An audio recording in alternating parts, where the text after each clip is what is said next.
Hello and welcome to the Swim Brief. The Swim Brief is brought to you by my employer, Jersey Wahoo Swim Club, a USA Swimming silver medal club in Mount Laurel, New Jersey. You can read up more about how Jersey Wahoo's brought this podcast back on my blog at chrisdcoach.com. That's CHRISD as in DeSantis Coach.com.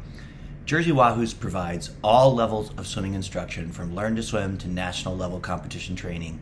Since 1972, Wahoo's has been one of the best clubs in the Middle Atlantic LSC. Most recently, we were ranked in the top 50 in IMX in the United States, and we're proud of a tradition that values trust, honesty, and respect. This week, what I wanted to do on the podcast is, for all you swim nerds out there, I just had a meet over the weekend, and something that I've talked about a bit on my blog is the fact that I'm setting up practices quite a bit differently. So I just want to walk other swim coaches through, because I think that's sort of the primary audience here, how I have gotten to the place where I am right now in terms of practice. I'll talk about what practice looks like right now. I think it's a really good conversation to have, because one of my chief observations over my coaching career when it comes to the way people set up workouts is that it feels very religious to me. I say that as somebody who did not grow up going to church, but it starts to feel like people believe so passionately in the way that they train swimmers, and that's a good thing. I mean, as I go through practices, you're going to see that over my coaching career, I've set up practice in some wildly different ways, and I can honestly say that I never wrote a practice or delivered a practice that I didn't 100% believe in. And I honestly, as I look through all these things, I still believe in all of them. And one of the things I want to talk about as we go through this and you look at some of the different practices, I want to talk about what I see as some of the sort of potential pitfalls, strengths, and weaknesses of different kinds of practice setups. People probably know, more than anything, I've written about a belief in race pace workouts. So the real drama piece to this is, right now, there is very little race pace in my workouts. I believe in race pace so much that I once, very controversially, as head coach of a club in Denmark, switched an entire team to doing strict USRPT. That is, we only warmed up and did the prescribed USRPT sets. And there were a lot of things about it that worked really, really well. There was some other stuff that did not work well.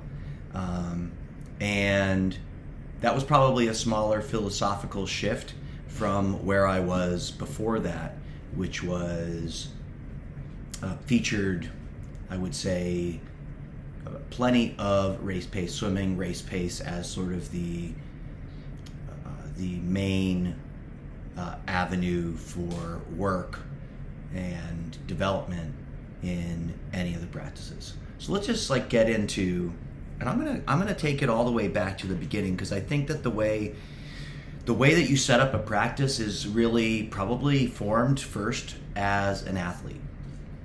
So I've written about this in other forums, but to sort of give you the relevant information about me as an athlete, I started swimming at 9 years old, year-round USA Swimming Club swimming, and I had wanted to do club swimming. I had a friend who, he's still my friend, we were in first grade together, was where we became friends, and he, he went out for every sport, and he was like good at every sport. And so he was always roping me into going out for sports, and we'd play on little league teams, and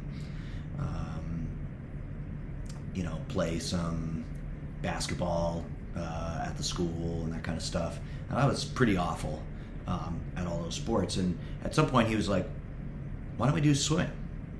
So, and we tried to get onto the local town team, the Wellesley Swim Association. I grew up in Wellesley, Massachusetts. And I remember my mom calling him up on the phone, and they had tryouts to be on this recreational team where you practiced once a week. And I remember them asking, like, can he swim butterfly? And I'd been through some swim lessons, but not, enough swim lessons that I could swim across a pool. I passed the deep end test, learned breaststroke first, because that's what my mom did when she swam laps. A lot of my childhood, she swam a mile. That was a workout. She'd just go swim a mile straight. And but I didn't know how to do butterfly. And they effectively told her, don't bother to bring him in for a tryout, because he's not going to make the tryout if he can't do fly. My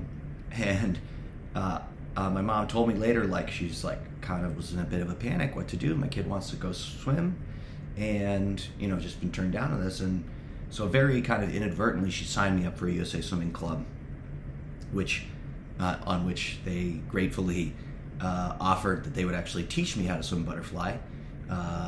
And I started swimming in this group with kids that were quite a bit younger than me. I would say I was like 9 years old. It's third grade.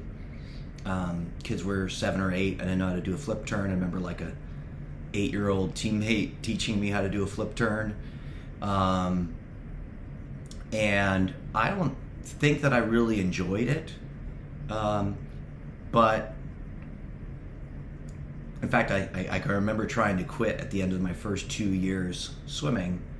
But the thing that hooked me in on the sport of swimming was that, yes, it was really, really hard. Like, I can remember having a headache basically for the first few months, because I went from not swimming, and we actually practiced, as I recall, 3 times a week for 2 hours. And that was like, I was so exhausted at the end of these workouts as somebody who hadn't done any competitive swimming. But I just remember, like, I was really awful, just like in baseball or basketball or any of the other sports I tried. But I could see that I was making a lot of progress. I could see that at the end of the year, like, I had been unable to I had been able to improve my swimming from, like, I think the whole first year, almost, I had, like, I think my first 50 freestyle was maybe something like 1 minute and 30 seconds, right, at 9 years old. And I think I got down, like, below a minute in the first year. So, like, I saw a massive, tangible improvement. And that part was really exciting. And so I sort of, like, that was what was keeping me in line, but I certainly never had a point where I was really enjoying the practices up until about the age of 13. And I got coached for a year, and I was at the top developmental group of my team. I was coached for a year by a guy named Pete Shupak. And he's still coaching today, as far as I know. And the thing that I really liked was, I was still, like, very, very raw, very, very unskilled. But Pete was the first coach I had that really sort of hooked me into teaching the skills of swimming. And I felt like I was making a lot of progress because he was teaching me how to do things and sort of sanding off some of the raw edges of my swimming. And then still age 13, sort of going on 14, I got pulled up into the senior group of my team to swim for a team called New England Barracudas that no longer exists. And the head coach at that time was a guy named Alan Berry. And I would say probably that was the most miserable I ever was in swimming. I can remember that we practiced 4 weekdays, and then we had 2 3-hour practices on the weekends. And you were heavily discouraged from ever going to the bathroom during this 3-hour practice. And the practices, I remember, were really long. There was a lot of volume. I remember like my first 8,000 yard practice, and this is like when I'm still sort of barely breaking a minute in the 100 free. So it was a lot of swimming for me. And I remember my mom had a really hard time getting me on time to practice. I was 13 years old. Obviously, I couldn't get myself to practice. And Alan was pretty furious with me about it. I remember a confrontation between my mom and him, being like, basically stop yelling at my kid because it's not his fault, it's my fault, so come talk to me. And I remember that he would do a 300 swim every day to warm up, and he would sit down at a desk that was sort of adjacent to the middle of the pool. He had 2-foot-long subs, and we'd just be swimming some, uber long set, and he sat there and ate the subs. So it was pretty miserable swimming for him. With a group of friends, we left and went to another club called Shaman Aquatic Club that does still exist, but kind of has been subsumed into some other stuff. And in contrast, like, I had the best year of my swimming life, basically. And the coach at that time was Chris Woodard, and the practices were very different. The atmosphere was very different. We did way more race-paced swimming, and I improved massively throughout the year. And now with like a 37-year-old looking back on it, like, I definitely didn't understand at the time that like this was basically the year that I stopped growing and figured out, how to coordinate my body a little bit better. So quite naturally that you would do a lot better, I think, no matter what was happening. But, it also quite natural that my mind made the connection between more race-paced training and Chris does really, really well. I say all this because I know that I came into coaching with a strong bias towards race-paced swimming, and I basically know where it came from. I think it is incredibly influential, your experience as a swimmer, and if you and the coaches that you have. So if you have really good coaches that do a lot of race pace swimming, like, you will believe in race pace. And I have never believed that the content of the practice is anywhere near as important as the person who's delivering it and how they deliver it. And I'll get to that a little bit more later. But the sort of fundamental for me was that I had some pretty awful coaches that, in my opinion, that made me just swim like a lot of volume. And I had some pretty great coaches who believed really strongly in race pace. So when I became a coach, quite naturally I fell into race pace stuff. Now this was, I started coaching in 2006, 2007. And there was not as far as I could tell, like a lot of online resources at that point about USRPT. So, sort of race pace was like, make it up on your own, or, read what somebody else wrote about sprint salo and see if you can rip some of that off. But something we've talked about in the office here at Wahoo's is that Dave Salo is probably the most influential living coach in terms of the way people set up their practices, because there's so many people like me who, even if we didn't read the book or know exactly what Dave was doing at practice, like we looked upon him as that's the guy when it comes to race pace that we were trying to emulate. And he's so successful, had so many really, really successful athletes, and was pretty, I would say, just like his training philosophy was a very effective cudgel to use against some higher volume swimming stuff that had been definitely more popular, and still remains really popular in swimming. So I would say if I divide my coaching career up into like 3 phases of types of practice, I would say my early phase was race pace training is, the main course of swimming, and basically all I was concerned with was not so much intervals, not so much a little bit volume, but volume at race pace, and pace. So at that time, like if I look back, like in comparison to USRPT training, where there's very sort of specific scientific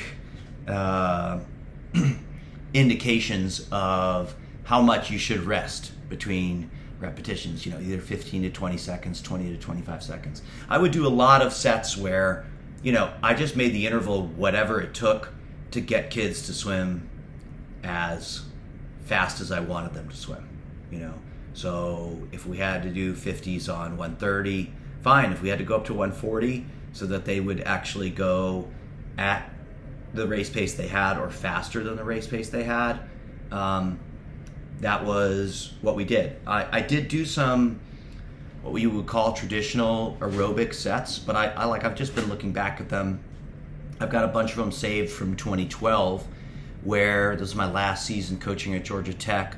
And I would say more than anything, those aerobic sets were almost like recovery swimming for the swimmers, because I'm looking at them and it's like, I've got freestylers in the water, like groups of guys that are all under 140 in a 200 free, so like 136, 137, 138, 200 freestylers, and they're doing aerobic sets on 115 base. It's not hard. It's actually very easy, and basically, I wanted to call it maintenance, but honestly, it's probably not even maintenance. Like I through my 37-year-old eyes, I would not call it maintenance. It was recovery. So it's like, aerobic, very, very, very easy aerobic to recover between race pace swimming. And I found it actually very effective for, if you talk about the sort of relative strength of that system, I think it was very good for breaststrokers.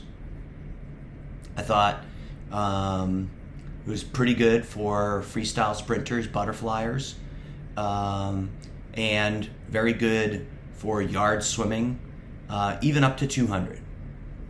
I think that I had a lot of swimmers that, though, if I'm sort of honestly evaluating, they had less bullets in their gun probably than some others. Like they could reach a higher level in 100 or even a 200, but they struggled a little bit if they had to swim 14 times over a three-day college championship meet.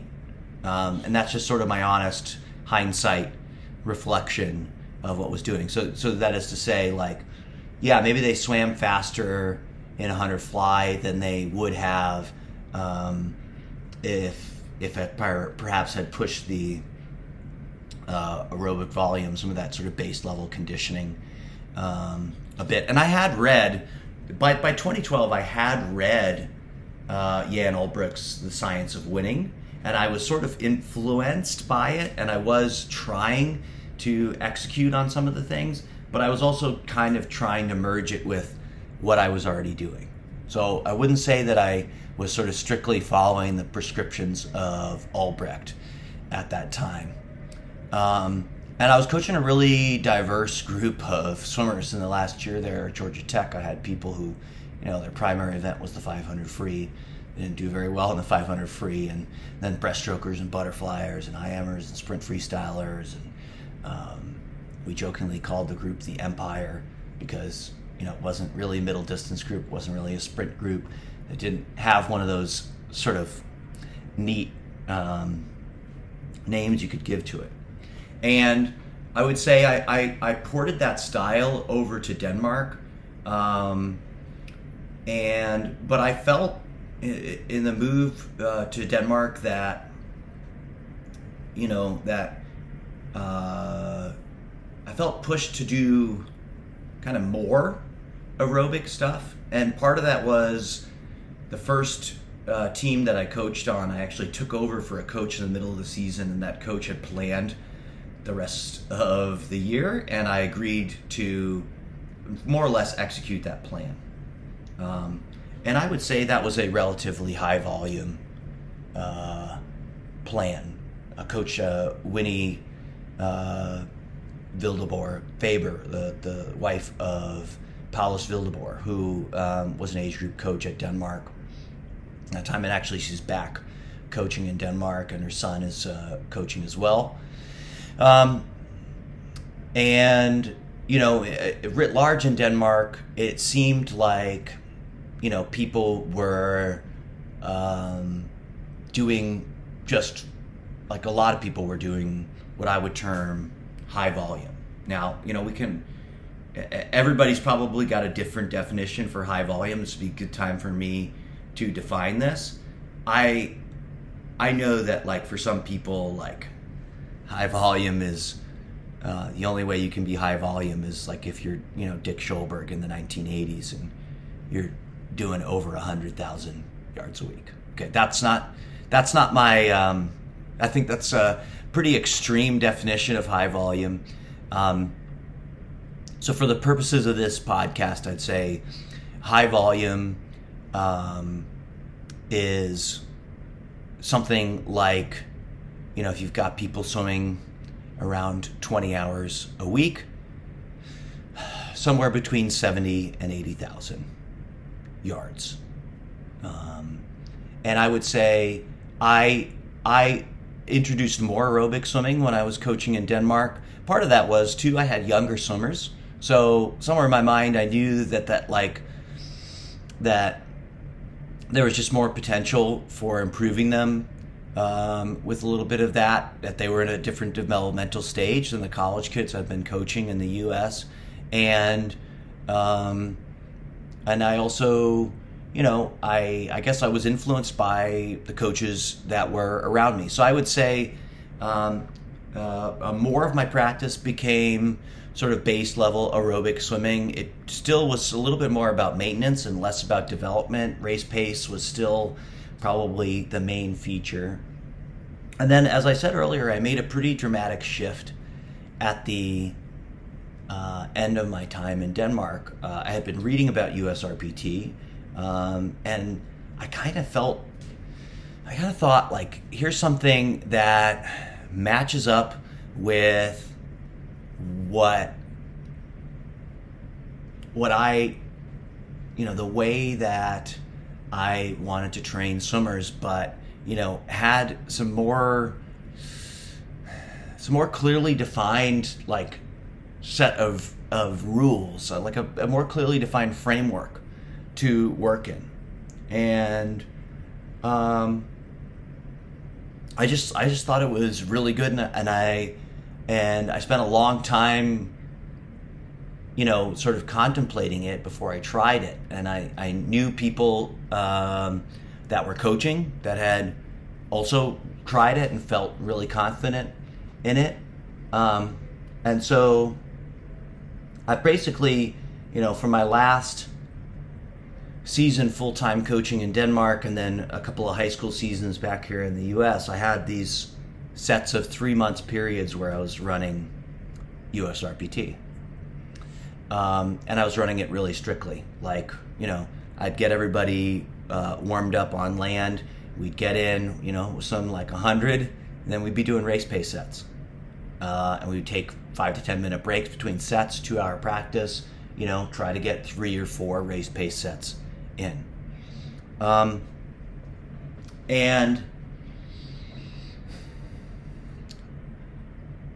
I'm going to get into the strengths I see of race pace training first. I've discussed this in other formats.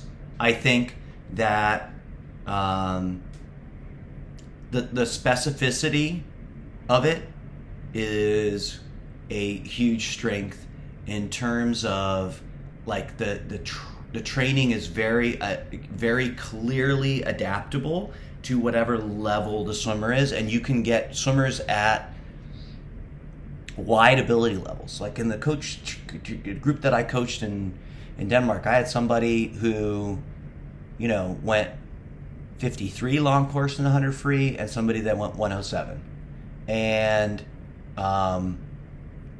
within that range, like even for a freestyle set, I basically only needed 2 intervals, right? And I was pretty short on space, so that was really appealing. That I could get people sort of training basically the same sets, and that the sets were very easy to adapt to different ability levels.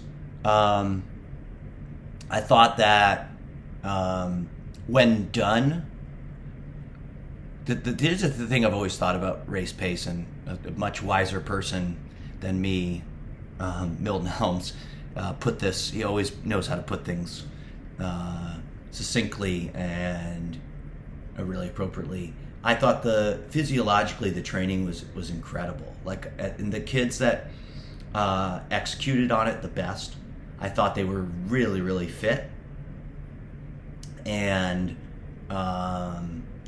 like basically race ready at any given meet. Like they were ready to go a lifetime best at any meet.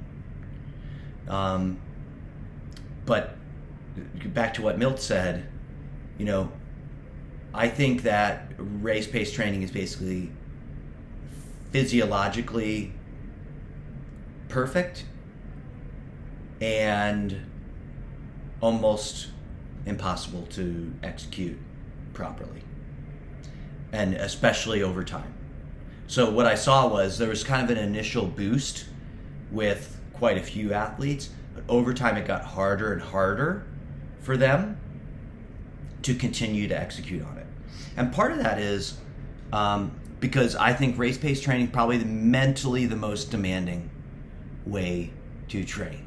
And if you're sort of in a hole with your swimming, you're not feeling very confident in your swimming, like you got to be very confident on the front end, because if you're in a hole, it's really, really hard to come out of it. So like if you have swimmers that have been stuck on a certain level of performance, not to say that race pace training can definitely help them get out of it, but I saw a lot of them really, really struggle, and I struggled to get them sort of moving forward and executing the training properly. Most frequently what they would do is that they would set their pace at something too fast for their current level.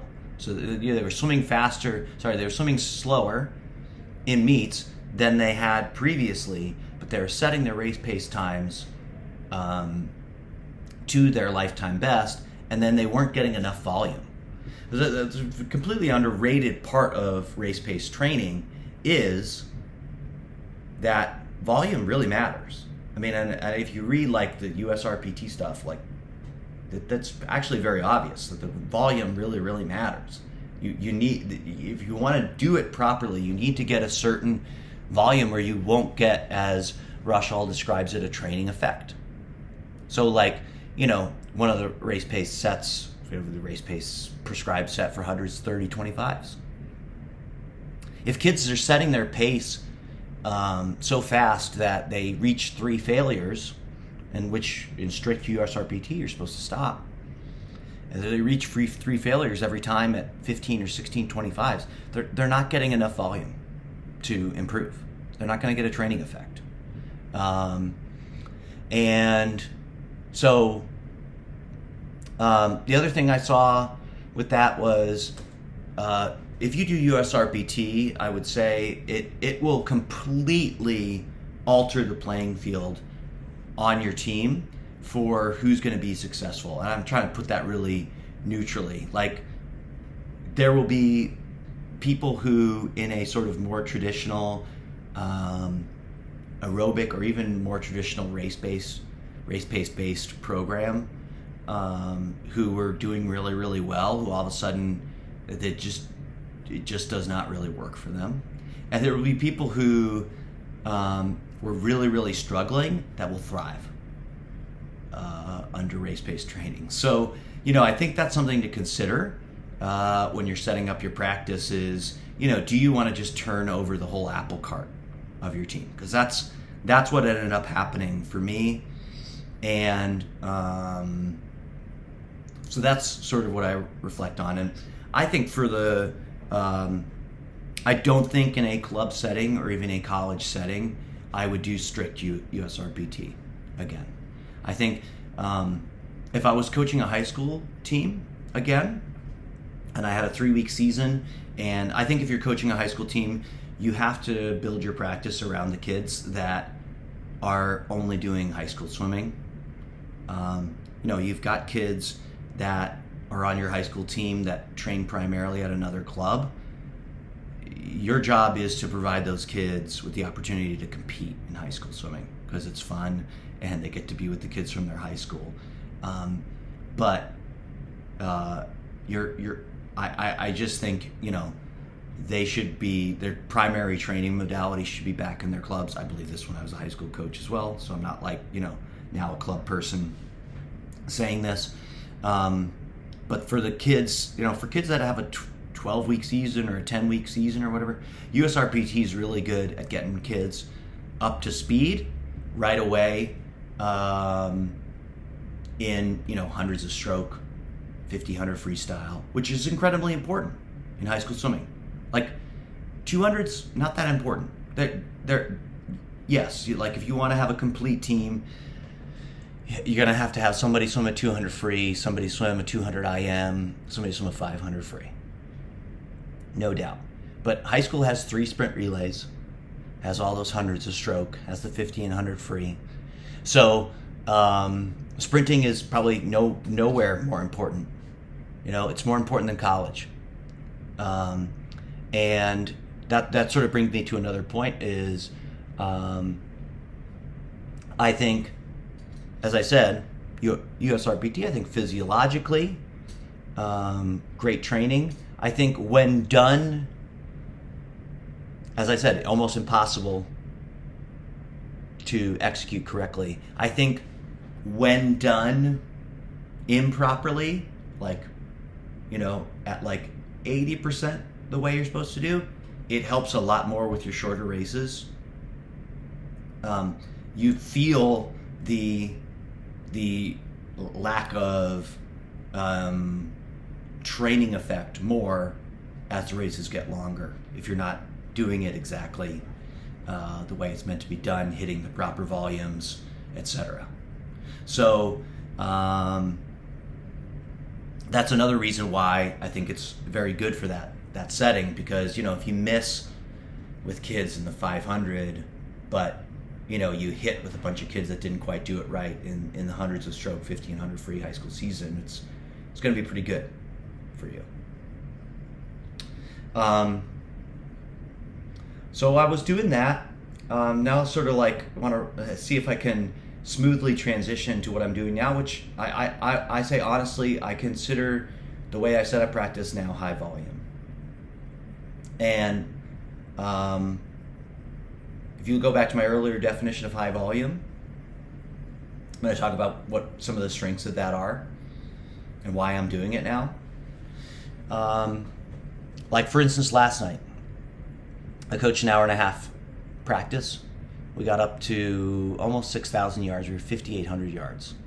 Okay, So if you extrapolate that over a 20-hour week, we're getting into that. We would be getting into that 70 to 80,000 yards per week mark. Maybe even, I don't know, maybe even higher than that, right? No. Probably just sort of on the high end of 70 to 80,000. And how did I get there? Well, first of all, I had a number of years where I was running my business, Chris DeSantis Coaching. I was consulting with teams, totally focused on, building positive psychology onto any team where I felt like a coach sort of understood it on some level and could work with me to bring some of the facets of that to their swimming. So I was very unconcerned during that time period with like what practice. I wasn't coaching practices day to day, but what was really great was I was getting out to a lot of places and just sort of like I was watching practice, because I always want to watch practice. First is just observe athletes, coaches in their element. But I've always loved to go out and watch a team practice. I loved doing this when I was a college coach. I think it's such a great learning experience. And Wahoo's was one of the places that I was visiting. Paul Donovan, who I've had on the podcast, was the head coach, and he coaches high volume practices, in my opinion. Not Dick Schulberg high volume practices, but our national squad in a 2,000 yard practice very frequently gets between 8,000 and 9,000 yards in. And I remember the first time that I was watching practice, like, because it didn't jibe with what I would do, I think I probably was like, oh man, this practice, kids are just kind of slogging through this. But having that consistent contact with it, I could actually see it was working. It was working on a lot of levels, and kids were improving a ton, and it was achieving a lot of the things I want to achieve as a coach. And so my curiosity, I would say, got the best of me, and I wanted to learn more about it. So Paul and I have had a lot of conversations, even before I started coaching here, about how he sets up practice. And when I started coaching here, obviously, not being a head coach of the team and not being a young idiot as I was sometimes coaching at Georgia Tech, who always had to prove that my way was the best way. My attitude this time around is sort of like, I want to figure out how this thing that I've not really tried very much in my coaching career, how it works, And so I'm constantly, as I'm writing practice, I'm in constant conversation with Paul, like, hey, here's what I'm seeing, like, what do you think I should do here? And he's been really good, probably the first boss I've ever had in my life that gives me feedback, really useful feedback on the way my workouts are set up. And probably also, to be fair, the first time in my life that I'm receptive to that kind of feedback. So, what do I think the strengths of high volume training are? I think that, and this is like hard to admit to a former version of myself that would have scoffed at this, but I think that there is a psychological benefit to high volume training. And here's what I mean. Like I said to you earlier, race-based training, I think from a psychological perspective, it's very, very hard. And that doesn't mean it's necessarily bad, but I think in practice, again, it can have a pretty debilitating effect on people because of the broader societal factors we have around failure. Kids can get in a really, really pessimistic cycle, coming in and failing as you must in race pace training. And on the converse side, the reason I shudder at, my former self is because I always hated it when I was listening to some coach describe, well, we do 100 hundreds because it builds mental toughness. Okay. And maybe it's just I don't like the term mental toughness. That's probably 90% of it. But what I will say about high volume training is it very naturally builds confidence. And I'll tell you why. Like because it's not like you go apace or you fail, because it's sort of something that you can, like a lot of the practices are built around something that you can sort of get in a rhythm and repeat and build and build. And, because it's so much more volume than the races the kids are swimming, they do build a certain confidence that, like, this competition is much easier than what I've been trying to achieve at practice. And it's not that much more complicated than, like, here's a number. I swam some pretty hard 8,500 yards, and now all I have to do is race with 500, right?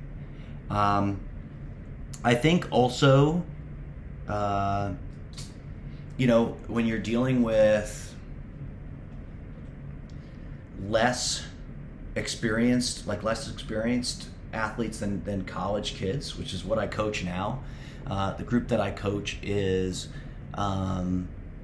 sort of a senior group that I have some 7th and 8th graders as well. So it sort of runs parallel to our top age group and our top senior group. And the kids that are in it are a mix of high school swimmers and middle school swimmers who have some combination of sort of not as high attendance, not as high level of performance, not as high practice effort level as the kids that are in our top age group. Something that I'm definitely working on, because I think that it's possible to just basically make a similar standard in this group. And it's like the kids in this group have made crazy progress in terms of that in just 6 months, to where, honestly, I can say, having watched the national squad practice that we have here, like, in comparison to the level of swimmers, if you sort of like look at the relative level, the practices are just as hard and the kids are working just as hard. So that's something I'm really proud of. And it's a fun project because by doing that, I get to feel like I'm raising the level of a team, and this is a team that's already really good. So it feels good to be part of a project like that. So I'm getting a little far afield from volume training. The other thing that I've noticed is, with kids that are less experienced, it actually helps broaden out their development. Like, one thing about race-paced training is that it is quite a bit more specialized, and generalized training is, of course, less, I would say, specialized. So, it's easier to put the kids that I coach in a broader range of events. Like, we just had a meet over the weekend, and it's just so much fun putting kids that I coached in 2 flies and 2 backs and 500 frees, kids that had never raced really, or hadn't raced these races for years, and they just did great. And I would say that's not, again, since some of the longer stuff was more likely to miss if the kids weren't doing race pace training exactly as it should be done, I would have been more hesitant to put kids that I was coaching that way in those. And yeah, probably their 50s are not quite as fast as if I had done race pace training, but it's really good and really fun to watch kids succeed and in some of these longer races and stuff that they for whatever reason had just sort of stopped swimming or not tried to swim. I've so many kids that like no time in the two back, and we're going to try the two back, and then they do a great job. So that's sort of the arc of things, and I hope this is useful for you to listen. If you hear all of this and you've been on a similar learning journey, or you started one way or went the other, I think it's great. And back on Thursday, I'll have Eric and Joel, and we'll be talking about some stuff with the pack meets that have been going in Houston. And next week, I will be back with a Tuesday guest. I've got Jamie Fowler coming on from the Poolside Pass. It's a great new podcast. Just listened to one with Terry McKeever, and I'm so jealous and also just so grateful at the same time that he did it. There's some really, really wonderful stuff in it.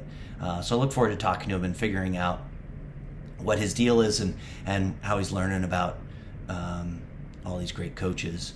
And I'll see you then.